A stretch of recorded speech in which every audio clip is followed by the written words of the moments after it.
E eu vou lhe dizer uma coisa, eu me identifico por demais com os salmos de Asaf, porque ele consegue expor os seus sentimentos, ele consegue se desnudar enquanto louva ao Senhor, ele é extremamente realista, ele coloca diante de nós com enorme sinceridade todas as suas dúvidas e todas as suas dificuldades.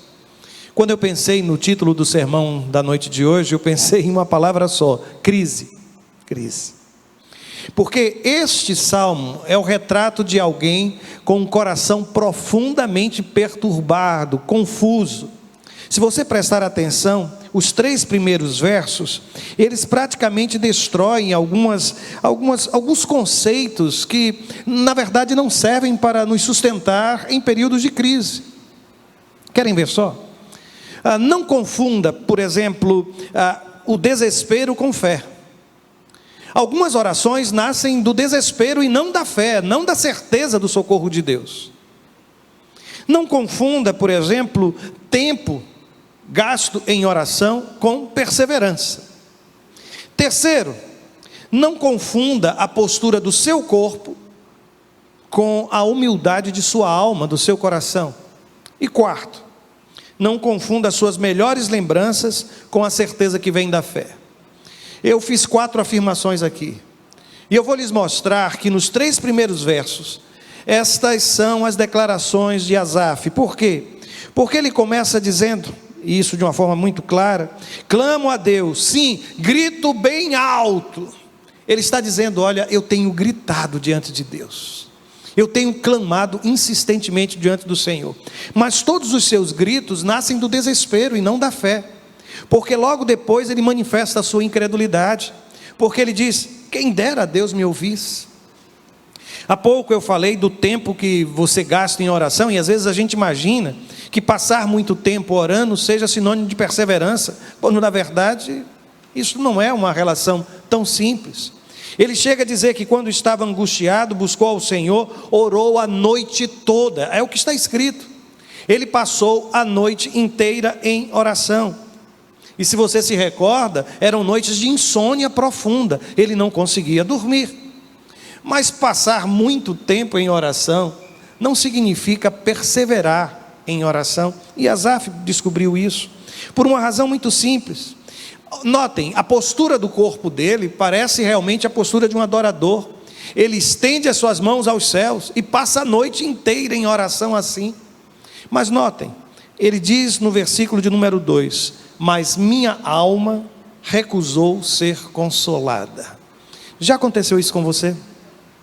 Eu me recordo de já ter aconselhado casais, conversado com casais e sugerido a prática do perdão, e sugerido a renovação dos votos, e eu tenho naquele momento o compromisso dos dois: nós vamos orar sim, pastor, eu vou orar por isso. Mas passado algum tempo, sabe o que me surpreende? É que um dos dois olha para mim e diz: pastor, eu vou orar, mas o que eu quero mesmo é me separar. Eu vou buscar, eu vou pedir, mas no meu coração eu tenho sim um outro desejo. E é nesta hora que se estabelece um conflito entre as palavras que você profere enquanto está orando e a sua atitude, porque você se recusa a ser consolado. Você ora pedindo a Deus: Senhor, me mostra como perdoar este homem, esta mulher, mas você se recusa a oferecer perdão. Você ora pela reconciliação, mas você se recusa a tomar qualquer iniciativa nesse sentido, e espera que o outro faça. Há pouco eu também falei sobre a confusão que muitas vezes fazemos entre as melhores lembranças que guardamos, olhamos para o passado imaginando que isso seja sinônimo de fé, quando não. Ele chega a dizer no versículo 3, olha, eu lembro-me de Deus, e aí ele diz, eu começo a gemer. Ele diz que se lembra de Deus e desfalece ansioso por sua ajuda. Quem lembra de Deus, precisa lembrar de Deus a partir de uma experiência de ressignificação, mesmo em períodos de crise. E eu não sei se esse tempo de pandemia tem gerado conflitos interiores, conflitos em sua alma, perturbações das mais diferentes, angústias das mais diferentes. Se isso tem acontecido com você, eu quero lhe dizer que homens de Deus também passam por isso. Asaf era o levita que tinha a responsabilidade praticamente de cuidar dos coros, quando eles participavam dos cultos, das celebrações lá no templo em Jerusalém. Ele era um homem envolvido com a adoração, mas ele estava assim vivendo uma profunda crise. E o interessante é que conviver com crises nem sempre é tão fácil assim. E existem pelo menos 3 maneiras, e que eu considero infantis, de lidar com a crise, lidar com a dificuldade. A primeira das formas, ou primeira das maneiras, é atribuir a culpa, a responsabilidade, não a você mesmo. É quando você transfere a responsabilidade. Você não exerce aquilo que hoje se chama de autorresponsabilidade, a partir da consciência de que você pode até não ter sido o causador do problema, mas você vai se deixar usar por Deus para solucionar toda e qualquer dificuldade. No texto sagrado, ele começa, na verdade, culpando ao Senhor. Nos 3 primeiros versos, a expressão eu, minha, se repete com frequência. Eu não sei se você percebeu isso, eu posso voltar e ler. Observe, por exemplo, ele diz: eu clamo, eu grito, eu estava angustiado, eu busquei ao Senhor, eu orei a noite toda, eu estendi as minhas mãos para o céu, a minha alma recusou ser consolada, eu lembro-me de Deus, eu começo a gemer, eu desfaleço, eu ansioso por sua ajuda. Tudo parece girar em torno dele, tudo, absolutamente. E quando ele fala de Deus, nesses 3 primeiros versos, Deus é ele, mas no versículo de número 4, as coisas se modificam. Porque ele olha para Deus e, ao invés de usar a expressão ele usa a expressão tu. Isso é tão interessante, tão interessante. Eu não sei se você já observou, mas no Salmo 23, isso também acontece. O salmista, ele começa dizendo: o Senhor é o meu pastor, Ele é o meu pastor. Deitar-me faz em verdes pastos, Ele me faz deitar. É sempre Ele. Mas há um momento em que Ele transforma o Ele em tu. E sabe quando é? Quando ele diz assim, está passando pelo vale da sombra da morte, e ele diz: olha, a tua vara e o teu cajado me consolam. O interessante é que o Salmo 23, quando usa o tu, fala de uma intimidade com Deus, que surge em meio à dificuldade e à crise. Só que na experiência de Asaf, o ele se transforma em tu, quando ele quer responsabilizar Deus por aquilo que está acontecendo em sua vida. A sensação que eu tenho, no versículo 4, quando ele diz assim: tu não me deixas dormir. Pastor, sabe por que eu estou com insônia? O culpado disso é Deus. Deus não me deixa dormir. Eu passo a noite inteira com as minhas mãos estendidas aos céus. A culpa é de Deus. Aliás, se você observar, no versículo de número 10, ele conclui isso. Ele diz: pensei, é por esta razão que sofro. E a palavra aqui para sofrimento pode também ser traduzida por enfermidade. E ele diz: o Altíssimo voltou sua mão direita contra mim. Já sei por que eu estou passando por tudo isso. Porque Deus colocou a sua mão sobre mim. Eu estou debaixo de uma maldição de Deus. Só não sei o que foi que fiz. Porque nessas horas a gente não consegue encontrar absolutamente nenhuma razão que justifique o passar por uma crise. Mas ele está ali, dizendo que a culpa não é dele, é de Deus. E esta maneira de reagir aos problemas, culpar o Criador porque lhe permitiu viver isso, ou porque, eu vou lhe dizer, isso não vai resolver absolutamente nada na sua vida pessoal. A segunda maneira, que eu ainda considero também infantil, é quando eu começo a me esconder por trás das minhas dificuldades pessoais. E eu não sei se você tem, por exemplo, dificuldade de se expressar, de falar o que você está sentindo. Eu acho isso tão curioso, porque ele nos deixa perceber em suas palavras. Asaf, ele vai dizer no versículo de número 4, tu não me deixas dormir, lembra-se? E ele continua: estou tão desesperado que nem consigo falar. Deixa eu só lhe fazer uma pergunta. No primeiro verso ele disse que fazia o quê? Ele gritava, ele clamava. Não foi isso que ele disse? Ele não disse que passava a noite inteira clamando ao Senhor, que não conseguia dormir, e agora está dizendo que não conseguia falar? Eu fico imaginando que em alguns momentos, algumas pessoas falam demais para esconder aquilo que de fato sentem. E eu vou lhe dizer, não, Não são as suas limitações, não é porque você não sabe falar, não, a questão ainda não é essa. Muitos de nós costumamos nos esconder muitas vezes por trás de muitas palavras, algumas sem qualquer sentido, ou sem relação alguma com o problema, e a única coisa que a gente quer fazer é se esconder com isso. Aí depois a gente diz, mas é porque eu não sei me expressar. Eu falei essas coisas, mas não era isso que eu queria lhe dizer. Eu tenho dificuldade com as palavras, mas ao mesmo tempo passo a noite inteira falando. Há uma terceira maneira, que eu ainda considero também infantil. A gente imagina que pode resolver problemas, quando se está mergulhado em crises, com práticas de natureza espiritual. Eu fico imaginando que no texto sagrado, Asaf ele vai dizer que ele começou a lembrar de canções, meio da noite, versículo de número 6, ele diz assim: à noite eu relembro canções alegres. Eu vou lhe perguntar, eu afirmei já isso e eu espero que você tenha percebido. Qual era a função de Asaf? Ele era um ministro de culto, ele era um compositor, ele era alguém que lidava com música o tempo inteiro. E o que é que ele está dizendo? Sabe o que é que eu tenho feito durante as noites? Eu tenho cantado músicas alegres. Parece que ele está dizendo, olha, se eu começar a cantar, as coisas vão mudar na minha vida. Aliás, há quem diga que quem canta, os seus males espanta. Não sei se foi Asaf o primeiro a dizer isso, mas o fato é que ele, quando escreve, ele está dizendo exatamente isso. Qual é o meu ministério? Eu vou mergulhar no meu ministério. O meu ministério é o ministério da música, do louvor. Eu vou cantar canções alegres. Eu vou lhe dizer, as práticas espirituais por si só, elas não têm o poder de tirar você da crise. Não pense você que mergulhar no ministério da igreja, não pense em você que envolver-se com o ministério, com a vida da igreja, com a dinâmica da igreja, vai tirar você de crise. Você vai ser apenas alguém em crise e ocupado. Você só vai somar a sua crise e o ativismo, e depois vai bater no peito e vai dizer, nem isto cicatrizou a minha alma, curou o meu coração. Eu vou lhe dizer, não é assim que os problemas são resolvidos, de forma alguma, não é assim. Mas agora, a partir do versículo 7, Asaf começa a fazer algumas perguntas que sinceramente são desconcertantes.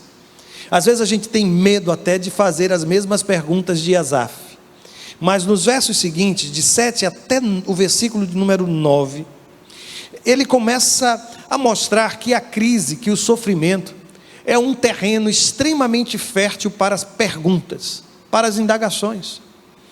E sabem, ele pergunta, por exemplo, Deus não é um Deus de aliança para com o seu povo? Eu faço parte do ministério de adoração, e uma das nossas convicções é que Deus fez uma aliança conosco, que Deus fez uma aliança com a casa de Davi, e nós repetimos isso o tempo inteiro. Nós somos um povo eleito por Deus, Deus estabeleceu uma aliança. Sabe quando é que ele pergunta isso? É quando ele diz isso, no texto: acaso o Senhor me rejeitou em definitivo? Será que Deus agora rasgou a aliança que ele fez comigo? Será que a partir de agora, pastor, não tem mais jeito para a minha vida? Será que Deus desistiu de mim? Será que Deus colocou-me agora numa lata de lixo? E tudo que foi promessa na minha vida, agora não vai mais acontecer? A segunda pergunta de Asaf parece lidar com alguns dos atributos de Deus. Ele para e pergunta, será que Deus não é um Deus bondoso? E ele pergunta, jamais voltará a ser bondoso comigo? Eu já experimentei a bondade de Deus, mas agora é só dificuldade, eu não consigo dormir, estou angustiado, passo a noite em oração, mãos estendidas aos céus. Eu não oro mais não, pastor, eu grito, mas a sensação que tenho é que Deus não me escuta. Depois ele pergunta, será que Deus não é um Deus de amor? Ele pergunta literalmente no texto, seu amor se foi para nunca mais voltar? Será que Deus não é um Deus fiel? Ele pergunta, deixou de cumprir suas promessas para sempre? Será que Deus não é de fato um Deus misericordioso? Ele pergunta, Deus se esqueceu de ser bondoso? Será que Deus deixou de ser um Deus compassivo? Ele pergunta: em sua ira fechou a porta para a compaixão? Eu quero acrescentar uma pergunta aqui. Não foi Asaf quem fez, sou eu quem estou fazendo. Em algum momento da sua vida você já perguntou coisas semelhantes? Você tem perguntado isto neste tempo ao Senhor? Você tem questionado o amor, a bondade, a misericórdia de Deus sobre a sua vida, as promessas de Deus, a aliança que Ele tem feito com o seu povo? Você tem colocado em dúvida tudo aquilo que um dia você aprendeu como conteúdo de fé, como credo, sabe, como profissão de fé? O interessante é que a partir daí, Asaf passa por uma espécie de turbilhão de sentimentos. Eu não sei se você percebeu, mas ele nos ensina que existem pelo menos duas maneiras de olhar para o passado. Eu estou sugerindo uma primeira forma, que eu estou chamando aqui de memória desfocada, de memória sem intencionalidade, de memória confusa. Ele disse, já nos 3 primeiros versos, por exemplo, no verso de número 3, ele disse: olha, lembro-me de Deus, lembra-se disso? E começo a gemer. No verso de número 5, ele lembra-se dos dias que passaram, nos anos que se foram. Depois ele diz que ele relembra canções alegres. A memória de Asaf está funcionando. Mas o interessante é que se o seu coração não estiver bem, a sua memória vai colher do seu passado os momentos mais difíceis da sua vida. Se você não estiver bem, essa sensação de mal-estar vai ser alimentado pelas suas lembranças. Isso acontece até numa discussão. Quando você começa a discutir com alguém, imediatamente a sua memória vai reforçar os seus sentimentos de ira. Você vai se lembrar, e quanto mais você se lembra, com mais raiva você vai ficar. A mesma coisa quando o seu coração não está bem. E lá estou eu voltando no passado para buscar no passado tudo aquilo que ainda me machuca, que alimenta a minha descrença, que alimenta a minha desesperança. A minha memória, ela não é focada, a minha memória, ela é difusa. A minha memória não tem nenhuma intencionalidade de construção, pelo contrário, eu só me lembro de Deus, eu me lembro dos dias que passaram, me lembro de algumas canções alegres, ponto. Agora existe uma outra forma de enxergar o passado. Eu acredito que existe uma outra forma de memória, e aqui eu estou chamando de memória focada. Por favor, eu tentei criar essas expressões, eu não sei nem se elas se adequam, mas o que eu quero falar é de uma memória intencional. O que eu quero falar é de uma memória do tipo seletiva. É de alguém que volta para o passado, mas ele vai ser seletivo. Eu não estou bem, então eu vou lembrar-me daquilo que, como diz o profeta, pode me trazer esperança. Eu vou voltar no passado, sim, eu vou lembrar dos dias que se passaram, eu vou me lembrar de Deus, mas eu vou me lembrar de uma forma diferente. E escute o que eu vou lhe dizer. O Deus da metafísica não responde às perguntas que nascem da angústia. O Deus pessoal, o Deus que age, o Deus com quem realmente eu me relaciono, não é o Deus dos conceitos teológicos, não é o Deus dos livros. Este sim, é o Deus que nos socorre quando a gente está vivendo em crise. Conseguiu entender o que eu quis dizer? No texto sagrado, ele volta a se lembrar de Deus. E aí no versículo 11 ele nos fala, ele descreve isso que eu estou chamando de memória focada, intencional, seletiva. Ele diz: lembro-me de tudo o que fizeste, Senhor. Ele não está lembrando simplesmente de Deus. E aí ele acrescenta: de tuas maravilhas no passado. No versículo 15 ele diz: és o Deus que realiza maravilhas. Ele não está se recordando ou se lembrando de Deus, simplesmente. Ele não está se lembrando de conceitos acerca de Deus. Ele está se recordando de um Deus que age na história, de um Deus que se manifestou em sua vida, de um Deus que se manifestou real em sua caminhada. E eu quero lhe desafiar, você também que está em casa, não adianta agora falar sobre os atributos de Deus, não adianta agora abrir a Suma Teológica de Tomás Aquino.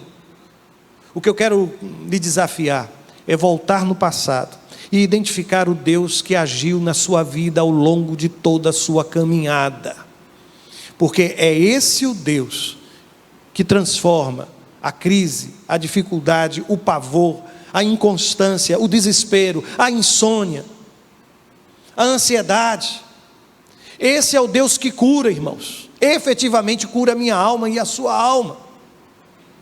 Ele é tão intencional que depois eu observo, por exemplo, no versículo 12, ele começa a falar do poder de Deus. Ele diz: olha, não deixo de refletir sobre teus poderosos feitos. No início, ele só estava refletindo sobre os seus problemas. Lembra-se disso? Ele dizia: olha, eu começo a prescrutar a minha alma, de noite eu fico pensando. E quanto mais você pensa, mais o sono se vai. O teto lá do seu quarto, você dorme, eu não sei se você dorme de barriga para cima, mas quando você fica assim, parece que aquilo se transforma numa tela, uma tela de HD, definição melhor possível, e você começa a pensar em você, no seu problema. Ele diz: olha, eu comecei a usar a memória ao meu favor.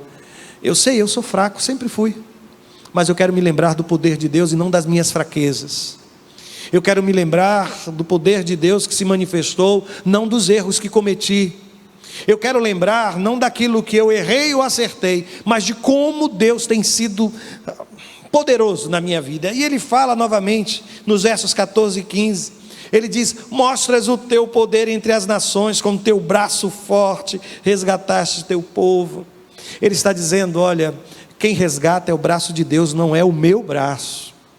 Quanto mais você mergulhar, e às vezes eu fico percebendo que essa tentativa de, hoje muito sugerida, de autoconhecimento,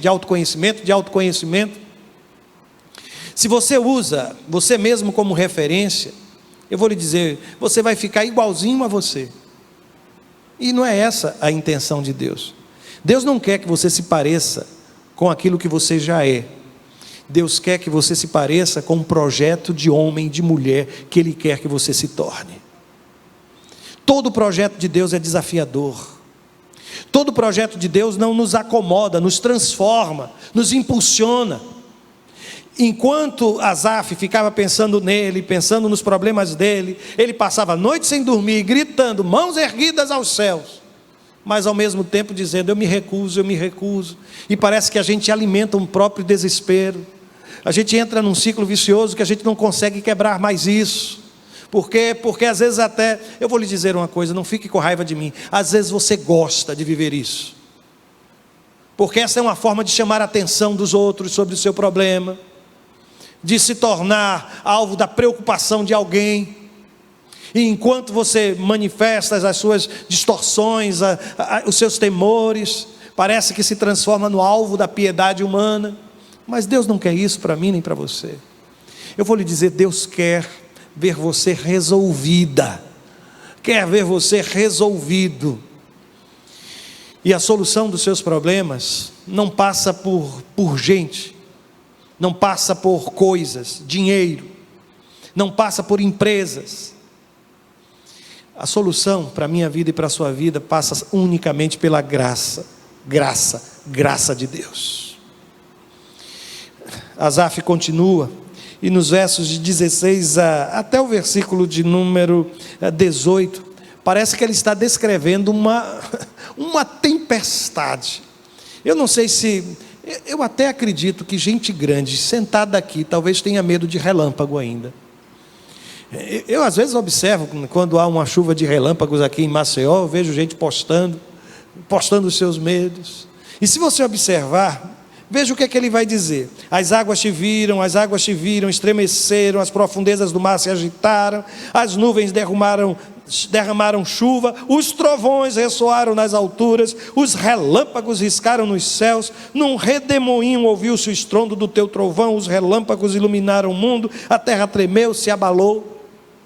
Que tempestade, Senhor, eu estou vivendo! E eu tenho medo de trovão, eu tenho medo de relâmpagos, eu tenho medo da força da água. Eu estou vivendo no meio de uma tempestade. Eu estou como o que no olho de um furacão, porque o texto vai falar de um redemoinho. Eu estou no meio e eu não sei como me livrar de toda essa tempestade.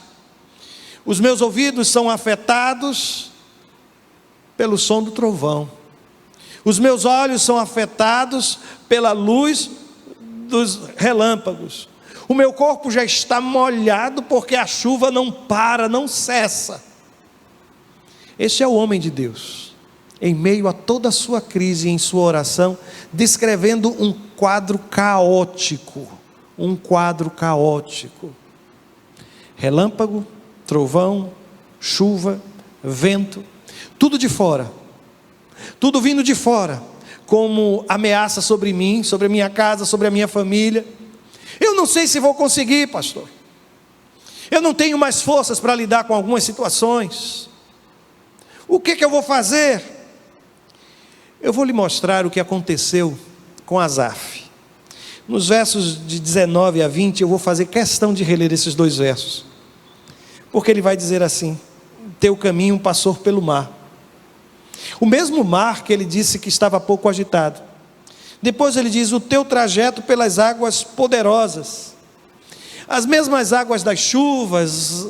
E o texto diz: e ninguém percebeu teus passos. Versículo 20.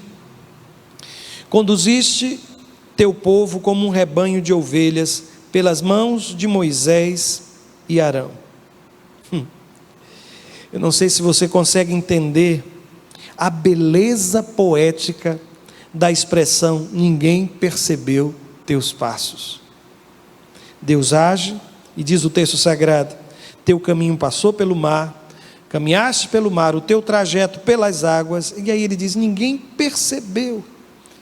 Eu não sei se você já tentou, por exemplo, entrar no quarto, seu marido, a sua esposa estava dormindo, e você disse: eu não vou acordá-lo, eu não vou acordá-la, e lá estava você, com medo até de pisar no chão, porque você não queria, o seu desejo era que ninguém identificasse os seus passos. Lembra-se disso? Que ninguém percebesse os seus passos.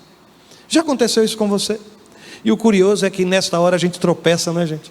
Derruba sempre alguma coisa, a gaveta não fecha, o telefone toca, acende a luz, e aquilo que era para ser imperceptível, gerou uma grande crise lá no quarto que você dorme com a sua esposa, com o seu marido. E eu acredito, ele vai acordar, ela vai acordar, e eu tenho certeza que quando você acorda assim, você acorda tranquilo, não reclama, não é? Porque sabe que a intenção dele, a intenção dela foi de não lhe perturbar, foi de entrar e sair sem que ninguém percebesse. Você está entendendo onde eu quero chegar? A Bíblia está nos dizendo que quando Deus age, Ele age de uma forma tão mansa, que às vezes a gente nem percebe, mas é Ele quem está agindo. Ele age de uma forma tão suave, que você, parece que Ele não deixou nem passos, nem pegadas no chão. Eu não consigo nem perceber. O Deus em que cremos é um Deus que age de forma suave e serena, irmãos. E pensar que aquele homem começou orando, gritando, não foi? E gritava a noite inteira. E Deus, quando agiu na sua vida, passou pelo caminho de toda a tempestade, quase sem deixar marcas. Mas há uma outra verdade nesse texto que para mim é apaixonante. A poesia de Asaf, ela é, eu volto a dizer, tão bela.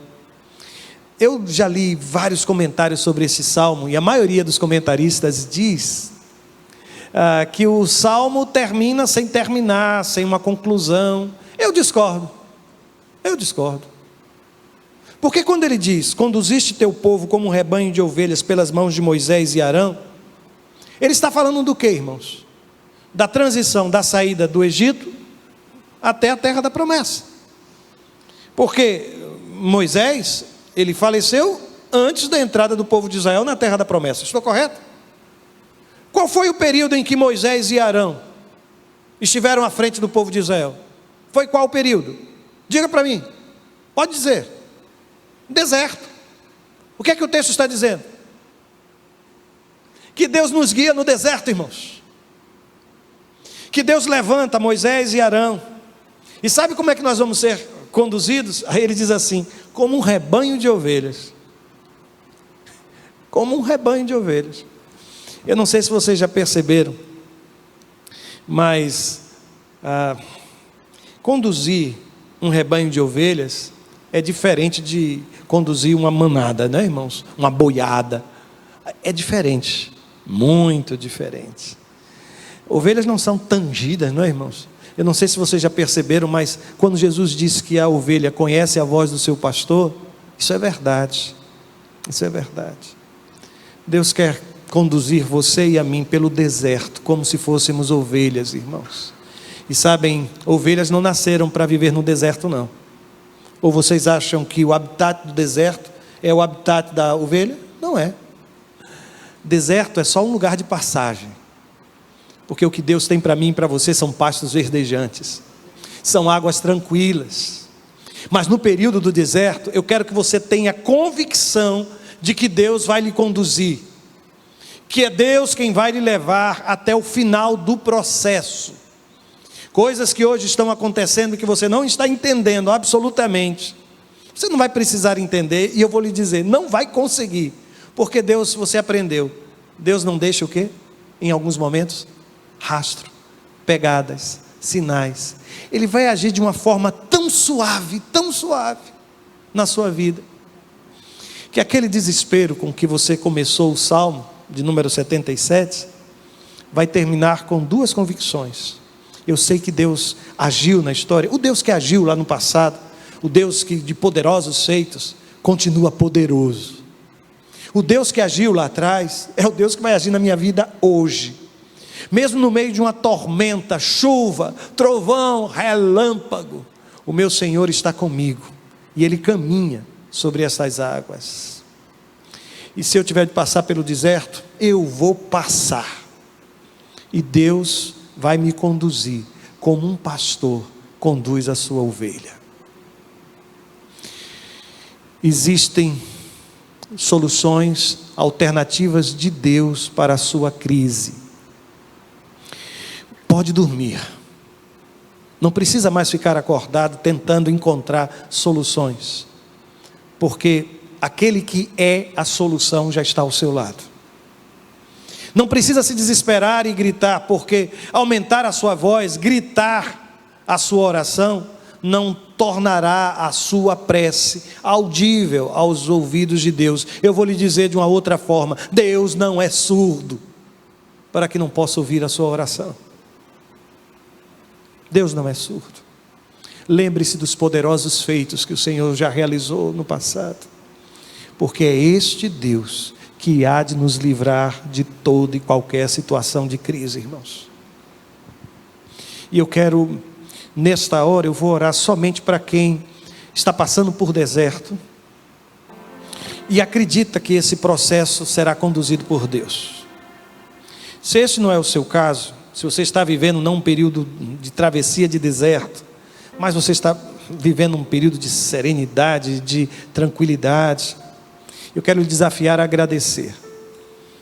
Mas se você parece hoje não está encontrando respostas, não está encontrando qualquer posição ou alternativa, eu quero lhe dizer que Deus sabe de tudo isso, e muito antes de você.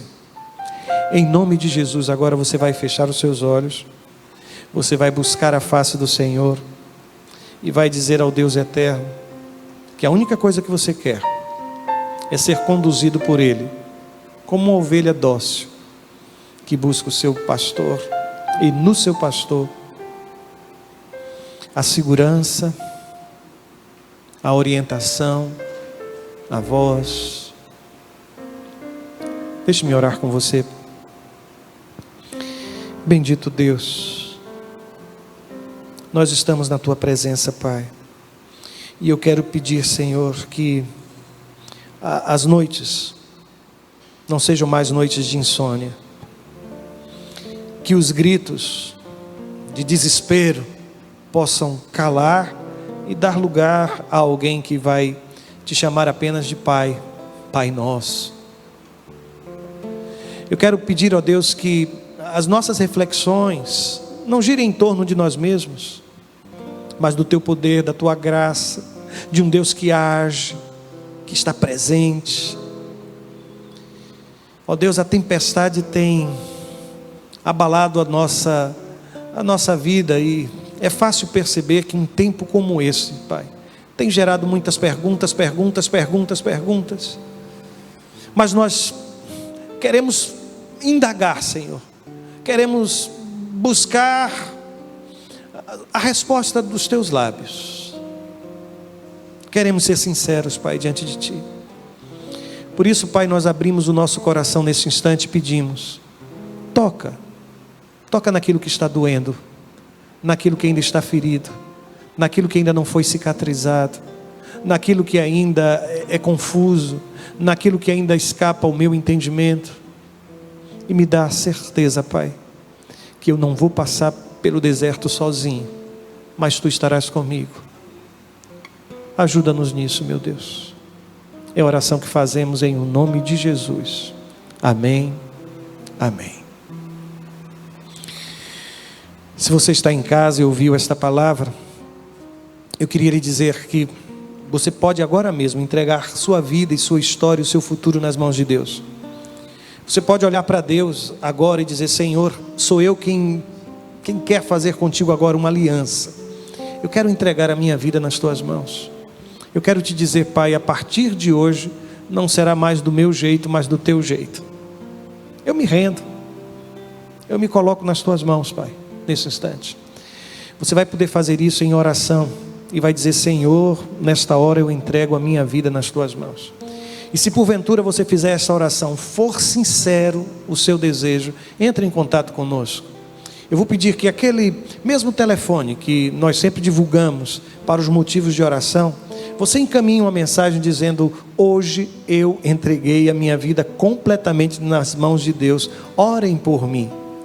Nós vamos responder você, nós vamos orar por você, nós vamos de alguma forma pedir a Deus, pedir ao Senhor que sustente você nesta decisão e neste caminho.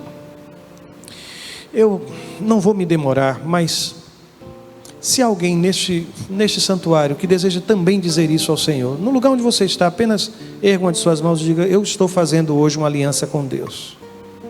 Eu só quero orar por você. Se você já participou de algum culto conosco, sabe que fazemos normalmente perguntas como essa. Que Deus te abençoe, meu amigo. Que a paz de Deus restaure a sua vida, a sua alma. Que Deus o abençoe. Há mais alguém que queira fazer o mesmo? Basta erguer uma de suas mãos dizendo: hoje eu estou assumindo um compromisso com Deus, eu estou estabelecendo uma aliança com Ele. Há mais alguém? No lugar onde você estiver. Talvez você esteja até afastado, né, de igreja. Levanta só sua mão e me permita orar por você. Eu não quero forçá-lo a uma decisão assim, mas se no seu coração você entende: eu preciso entregar a minha vida completamente nas mãos do Senhor, onde você estiver, apenas erga uma de suas mãos para que eu possa orar por você. Deus te abençoe, filho. Deus está ouvindo a sua prece. Às vezes a gente começa o salmo, né, com aquele desespero, mas quando o salmo termina, a gente sabe que termina ao lado de Deus. Deus já sabe o fim da sua história. E eu tenho uma boa notícia para você: Ele vai conduzir todas as coisas. Há mais alguém que queira fazer isso? Se desejar, basta levantar a sua mão que eu vou orar pela sua vida. Deixe-me orar. Irmãos, mais uma vez, pedir ao Senhor: ó Deus, abençoa a vida da tua filha, Pai. Ela está dizendo que a partir de hoje, a sua própria vida não irá mais pertencer a ela mesma. As coisas mudaram. A partir de hoje, Pai, o desejo será o teu, a vontade será a tua. Senhor, eu quero nesse momento também te pedir pelo teu filho. E pedir, ó Deus, que ele seja alvo do teu cuidado precioso. Que tu estejas trabalhando no seu coração, na sua alma, que tudo em sua vida possa ser conduzido por ti, Pai. Abençoa a vida do teu filho. Nós oramos no nome de Jesus. Amém e amém.